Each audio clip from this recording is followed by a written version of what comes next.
And welcome back. Our next guest may be the newest all-female jazz ensemble. What's jazz? A whole new genre I'm making up. But, well, these ladies certainly aren't novices in the music industry. In fact, members of Tessera have jammed with jazz greats like Makoto Ozone and Christian McBride, as well as the likes of Jamaican reggae rap superstar Shaggy and guitarist Ricky Hendrix, cousin of Blue Rock's guitar legend Jimi Hendrix. Wow, all that for the brand new band. Well, the members who recently performed at the Singapore Wine and Jazz Festival dropped by our studio for a chat. We started by asking them how the band was formed. Okay, actually it was in May. I was approached by a pianist called Stephen Francis from the Berlin Room to put together an all-female band. He already told me that Sharon Nunis was his pick for a piano player. And he told me that Melissa would also be in the band. I'm like, great, so I know a bass player. So we came together in the late May to rehearse. Yeah. And that's how it started. And it was all for an event, right? But it was all for an event. You guys must, or you ladies must have got along really well enough to say, okay, I think we can do this a bit more together. Yeah, connection. Yeah, we had to rehearse and find a groove and a sound first. Yeah. But what usually happens, I understand, is for events and gigs like this, you will get together and you will just go your separate ways. But now you've decided to make this official and really form, a foundation. Yeah. How difficult was that? It wasn't very difficult actually, because the minute we started jamming, rehearsing and everything, right, it just kind of fell into place. Everything just clicked into place, and we liked, a wide variety of music. And I think from there, it just kind of crystallized into a certain spirit of innovation and adventure that we have. So it just gelled everything together for us quite easily. Well, Melissa, you have a day job, or a night job rather, playing music, and you also play in the band. I mean, you're a full-time musician, so to speak, at both jobs. Do you find that it's hard to sometimes find the right groove with the right musicians, or does it just come? Well, I mean, as a musician, as a professional musician, it's your job to find a groove with any group that you work in. But with this group, there were pheromones in the air. So it didn't have to be just work. You could actually enjoy the playing experience. It was creative, and I felt like, there was something like-minded about all of us wanting to create something new. So, But because you are, playing the genre of jazz where you got a lot of improvisation, you really got to understand each other. What's your style, what's your taste and preference, so that you can play off each other and sort of throw back. And it's an interactive sort of genre, wouldn't you say? Yeah, it's more visceral than we realize. Yeah. So I guess because we connect on a deeper level, not just in our education in music or something like that. We connect on a spiritual level, I guess. Well, Sharon, you used to be a school teacher.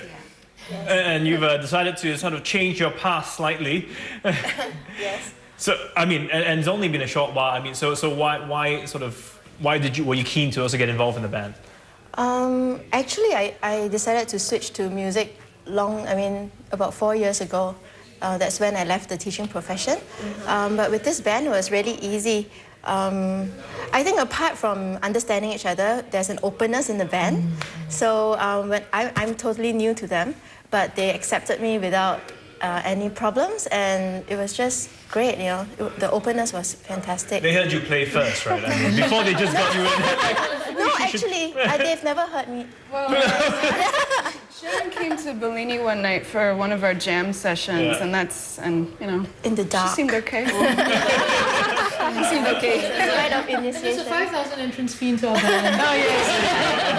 I see, that's the reason. Well, Audrey, you're the only professional female drummer, and that's pretty unique because, we see a lot of male drummers out there. Do you think that's a special reason why? I mean, it's so male-dominated in this field? I actually don't know why. I wish there were more of us. I try to encourage female drummers when I see them jamming in studios, or I used to teach, so I try to encourage them.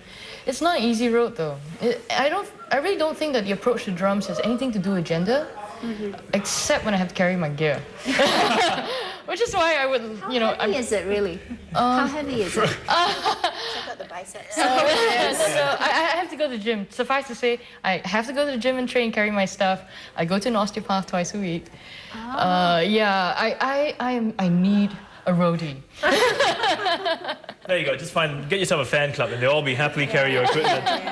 Well, Wendy, you play the bass. I mean, again, that's another. Well, no, I won't say male-dominated. I know quite not as much, perhaps. Well, but, yeah. Well, I mean, there are other female bassists out there, but the seriousness that they take in approaching the instrument, is got a bit of a lack in it. Right. The gravity of the approach they take to the instrument.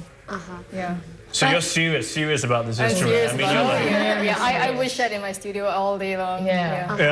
But I know you're pretty good with the iPhone too, because you became the first Singaporean musician to perform live multi-track with the iPhone. Yeah, I love it. How did you go about doing that? Well, actually, because I started doing a lot of experimenting with music technology, with effect pedals, live looping, and stuff like that. So it was quite natural for me to just pick up the iPhone and say, what can I do with this and with music? So from there, I just researched deeper into it and decided, oh wow, I found a couple of applications that worked with music, and everything just took off from there. And you carry less gear. Yeah, that's true. Yeah, absolutely. I can see she's pretty serious about her music. So tell us, the band's come together. It's still a fairly new band. What kind of music are you guys playing? Are these mostly covers? Are you planning to write your own music as well? Currently, we would be playing more covers because we haven't written as much. But we are definitely going in the direction of originals. Yeah. Yeah. That was Tessera. They're an all-female jazz band that is set to bring some girl power to the jazz music scene. Although they're saying we don't want to use our girl power, we want to just be. I mean, I'm sure it's a plus. So if you're good with your music, plus you're an all-girl band, it's a bit unique. Yeah, get you more gigs. Yeah. Well, on that note, we're going to wrap up Primetime Morning for this Tuesday, 27th of July. But tomorrow, we've got another exciting show. That's right. We'll be turning our focus on the dying trade of traditional Chinese candy making. Yum. But before we go, we're going to leave you with the music of Tessera, which is an original composition by Melissa Carroll called Inuit. Have a great day. See you tomorrow.